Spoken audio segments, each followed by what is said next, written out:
too far. Yeah, I'm not too far. You know. And if anything happens, the ground will catch it. Yeah, yeah. I think that's okay.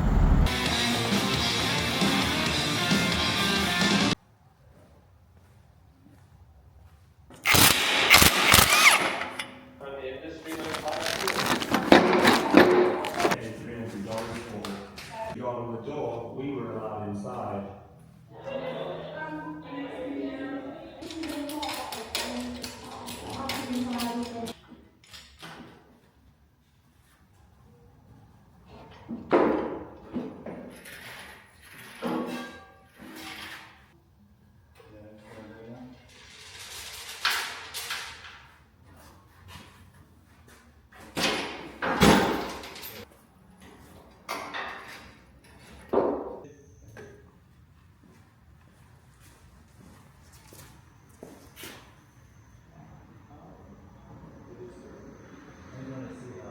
I need to remove that one. That way I can slide the shaft.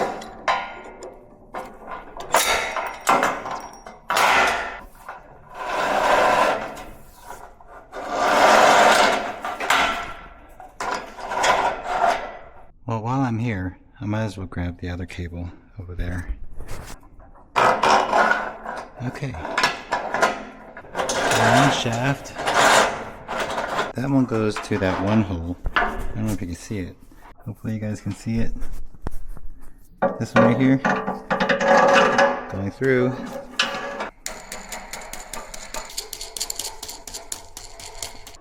Through the hole.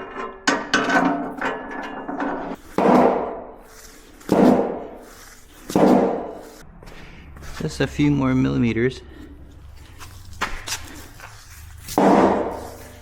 111.5. Perfect. Okay. We're square. This goes in there.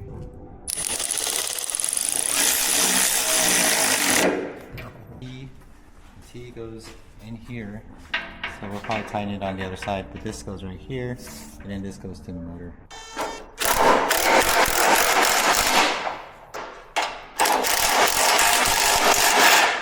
Threads. Spin it clockwise.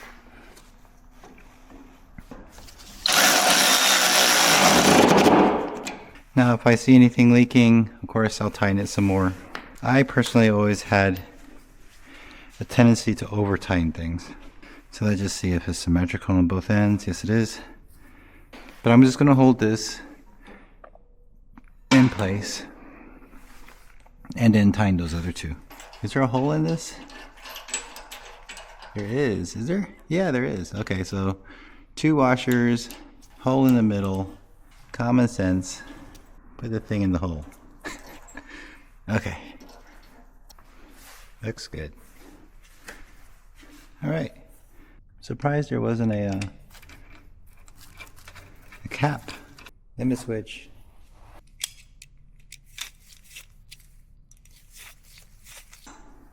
So this goes like this, so whenever the rod gets hit, click, clickety click.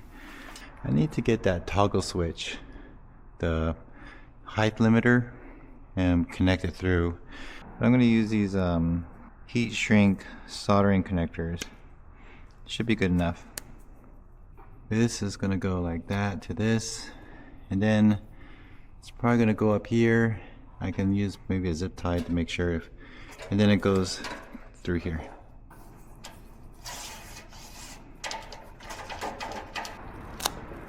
There we go. A little bit prettier. But yeah, we're gonna move this. We're gonna move it. Make it use separate holes. So this one's going to this one. I want this one to use. Look at that tiny one right there. Yeah, that works fine. Which way is up?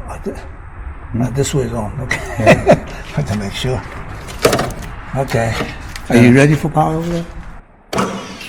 Yep. It's working.